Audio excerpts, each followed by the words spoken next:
Salam buat kita semua, jumpa lagi bersama saya di Tips Rahasia ala Samanik. Nah, di video yang sebelumnya saya sudah menjelaskan tentang asal-usul daripada ilmu gadam. Di video kali ini, sesuai janji saya akan mengajarkan bagaimana cara mengobati orang yang terkena ilmu gadam tersebut. Nah, jika orang terkena ilmu gadam, biasanya dia akan merasakan penyakit kulit yang parah, ya. Di kulitnya tersebut dia akan merasakan rasa gatal, panas, sakit, bahkan sampai menusuk ke tulang. Ya, jika tidak diobati, maka penyakit kulit tersebut akan menyebar ke seluruh tubuh. Nah, jika penyakit tersebut dibiarkan terus-menerus, maka bisa menimbulkan malapetaka.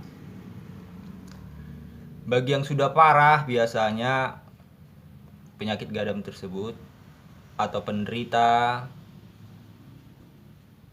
daripada penyakit gadam tersebut harus ditidurkan atau dibaringkan menggunakan daun pisang supaya rasa panas tadi menjadi sejuk ataupun dingin. Sekaligus bisa juga untuk mengobati supaya nananya tidak menyebar kemana-mana. Nah, kali ini saya akan mengajarkan bagaimana cara untuk mengobati penyakit gadam tersebut. Jadi penyakit gadam tersebut pengobatannya itu masing-masing orang biasanya beda versinya, ya.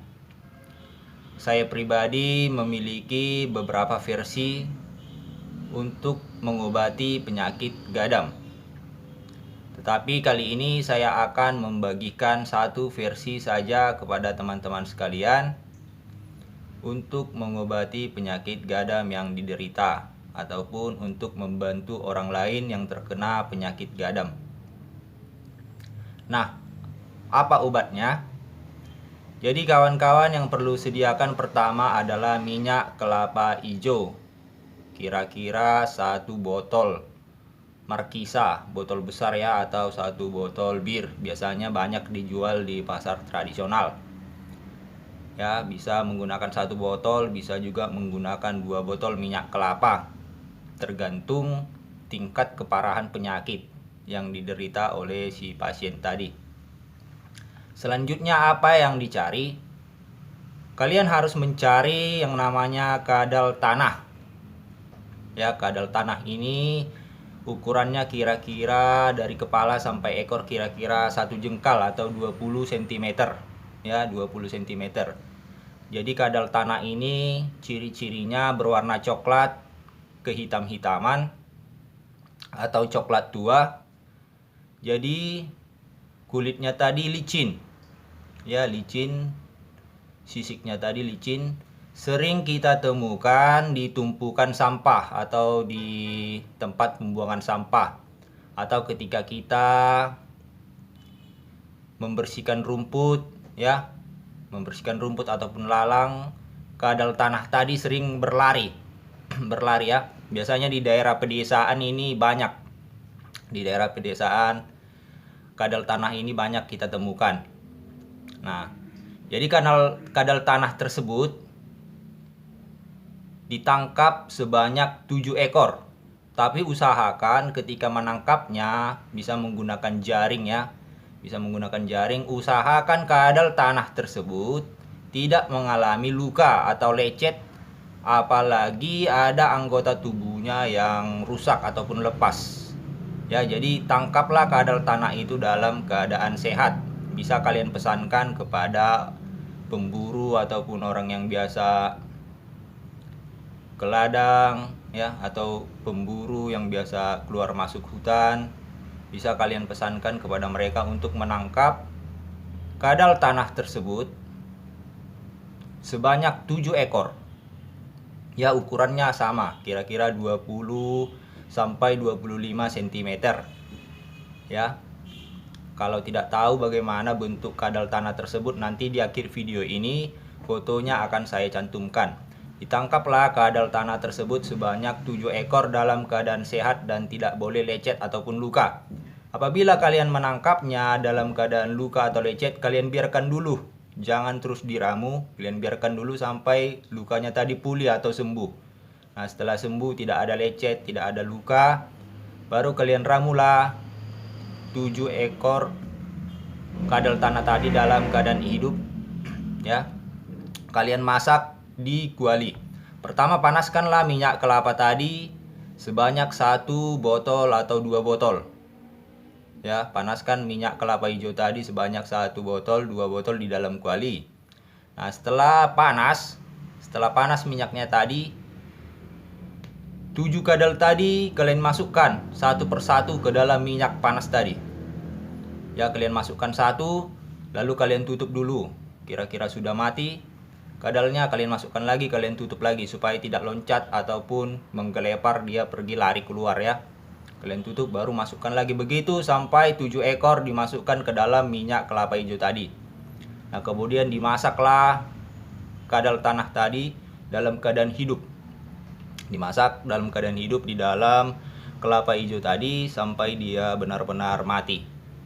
Ya, setelah itu kira-kira 30 menit dipanaskan sampai kira-kira 1 jam.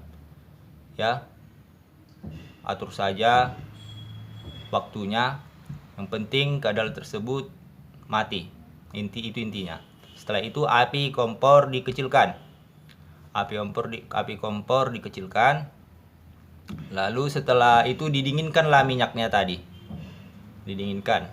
Boleh dibuka kualinya tadi yang ditutup tadi, dibuka, didinginkan. Setelah itu boleh dipindahkan ke wadah kaca, ya, stoples kaca yang besar. Stoples kaca yang besar, dipindahkanlah minyak kelapa hijau beserta kadal tanah tadi ke dalam stoples kaca tadi, lalu ditutup. Nah, minyak tersebut siap untuk digunakan. Kalian gunakanlah minyak yang sudah dicampur dengan kadal tanah tersebut, ya, minyaknya saja. Dioleskan ke tempat yang gatal-gatal tadi, yang terkena gadam tadi, dioleskan. Kalau sekujur tubuh, oleskan saja semua. Oleskan. Jadi bagi penderita gadam dilarang dulu untuk mandi ataupun terkena air. Ya, supaya lukanya cepat kering dan cepat sembuh. Dilarang dulu untuk mandi. Kalaupun harus cuci muka, ya cuci muka saja. Lalu kalaupun tidak tahan lagi harus dilap pakai air, ya dilaplah pakai menggunakan kain ataupun handuk. Dilap ya. Yang penting jangan mandi. Kalau mandi lukanya tidak akan sembuh, malahan akan semakin parah. Itu pantangannya, tidak boleh kena air ataupun mandi. Nah, itu oleskanlah, begitu minyaknya kering, oleskan lagi. Begitu minyaknya kering, oleskan lagi dengan menggunakan bulu ayam. Ya, bulu ayam, jangan menggunakan jari tangan. Nanti infeksi. Gunakanlah bulu ayam, olesi sebanyak 3 helai ataupun 7 helai, olesi. Rajin-rajin saja diolesi. Nah, itu untuk obat oles. Nah, kemudian ada ramuan minumnya, ya ada. Nah, ramuan minumnya kalian cari saja pegagan. Ya, pegagan ataupun daun kaki kuda, atau sering juga disebut dengan apapaga. Ya, apapaga tadi, carilah yang segar. Kira-kira 1 genggam. 1 genggam. Direbuslah itu dengan menggunakan 3 gelas air, ya. Direbus dengan menggunakan 3 gelas air di panci enamel ataupun periuk tanah, ya, sampai mendidih dan sampai kira-kira airnya tersisa menjadi 2 gelas. Diminumlah ramuan tersebut 2 kali sehari, pagi dan sore hari ya. Nah, ini adalah contoh daun pegagan atau daun kaki kuda atau apapaga. Jadi setiap hari diganti dengan ramuan yang baru. Ya, ambil segenggam, rebus dengan menggunakan 3 gelas air sampai mendidih hingga 2 gelas. Lalu diminum pagi dan sore. Besoknya diganti dengan segenggam daun pegagan juga. Begitulah seterusnya sampai keadaan membaik atau sembuh. Nah, bagi yang tidak tahu bagaimana kadal tanah, Inilah dia gambar atau wujud dari kadal tanah tersebut.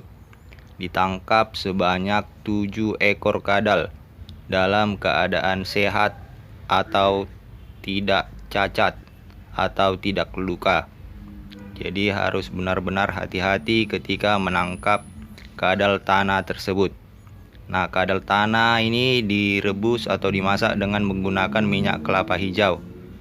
Jadi setelah jadi, minyak dari kadal tanah ini bisa mengobati segala jenis luka, baik luka karena terbakar, kena benda tajam, ataupun karena penyakit gadam atau sejenisnya. Semoga bermanfaat. Sekian dan terima kasih. Salam.